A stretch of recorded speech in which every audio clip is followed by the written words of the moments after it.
horta magaalada 29 noqotay bishii 28 baa la qabsaday si buuxda loo qabsaday duulaanku wuxuu ku dhacay muddo badan baa qasaran waati u dagaalamaysay ahayd urur xornimo doona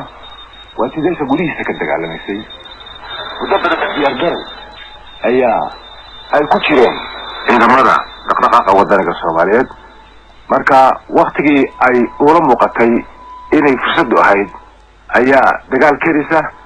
shacbi weynuhu taageersan yahay meelo badan laga soo baxay ayaa lagu qaaday dhinacyaal badan oo waddanka kamid ah oo aaga waqooyi kamid yahay halka dabadna waxa lagu qabsaday magaalada Burco isla markiiba magaalooyin kale miyaad iyana weerarteen oo aad qabsateen mase waa Burco sura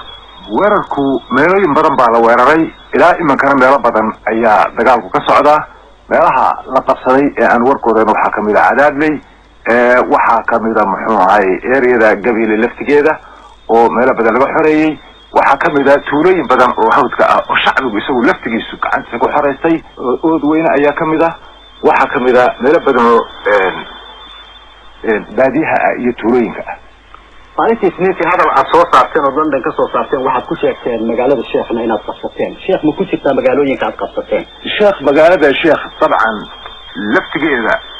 anigu saacadana fadhiyo boobo laakiin waxa ogahay in dagaal badan ay ka socdeen kana dhaceen berbera iyo Sheekh dhexdooda oo dagaaladii muxuu ahay ciidanka dawladda isku sheega meesha jooga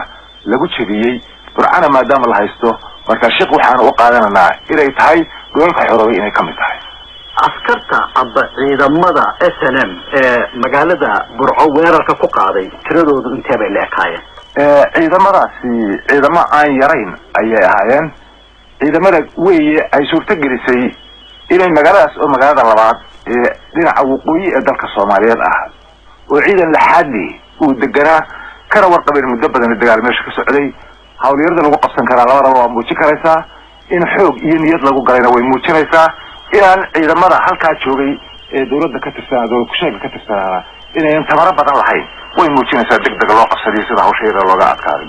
marka ma kun 2 kun 3 kun inta ku qiyaasi karaysaa ciidamada tirooyinkooda inaad inta doonimaayo wax shacab dhan baa ka qayb galay ummadan baa meel walba kaga soo gurmatay marka ciidamada aan tiradooda yarayn oo aad fara badan weey shacabka magaalada Burco degan rayidka miyay ka qayb galeen dagaalka ciidamadiinu ay qaadeen shacbiga magaalada laftigiisu madaxda isku qabsaday magaalada bartankeeda ma ahayn waxay ahayd meelaha la baarayay meelaha ay ciidamada degaayeen ciidamada dad soo tabaabshaystay iyo muxuu ahaayay saldhigyadii gudaha oo hore magaalada uga baxay laakiin magaalada gudaheeda laguma dagaalamin waxa qura dhacay waxay ahayd markii dagaalku socday meesha laga qabsaday inuu dayuurada soo diray oo isagu laba dayuuradood ciidamada dawladda Soomaaliya ku sheegu soo direen oo halka ay magaalada ku bamgareeyeen oo dad badan oo shicbi ah iyo daar ay wax ku yeeleen laakiin ila wax kale oo shacbiga guud magaalada gudaheeda dagaal ka dhacay ma jiro labadii dayuuradoodna waa soo rideen sida hadalka aad soo saarteen isniintii aad ku sheegteen labadii dayuuradoodba midna Burco lafteeda lagu soo riday si kalena muxuu ahay dhaawaceedu wuxuu tagay Hargeysa ku dhacay ciidamada Soomaalida qiyaastii imisa ka dhimatay oo dagaalkaas ka gudishan Burco tirooyinkaasi tiro anagu oran intaas la dilay kuna ahaantii ma ay jirto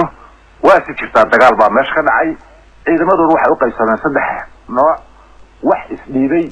wax la saftay muxuu ahaayay ciidamada dhaqdhaqaaqa waddanka Soomaaliyeed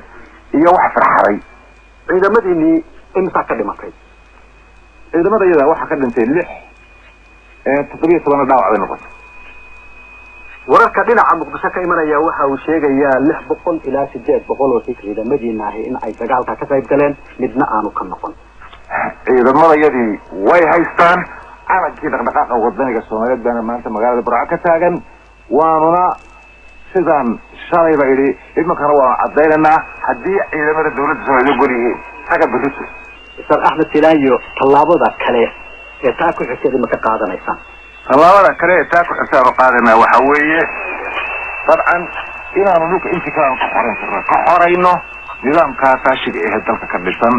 meelo badan baa dagaalkii ka socda meelo badan baa imika dagaalkii Hargeysa waa ka socda waa ka taagan yahay magaalooyin kale badan waa ka taagan yahay waxaan ku rajo weynahay إذا أنا مرة بدو ضلك حرينا طبعا كاسي ودنا إلى ذلك الصومالي الحرة دول كوي لك أبلاد هو الفرينينا ذلك الصومالي سير الدستور يقول لك يدك أنا معي ومدة الصوماليات بقى هاي ذلك يجي صومالي لأورنشري ويدك أنا حرينا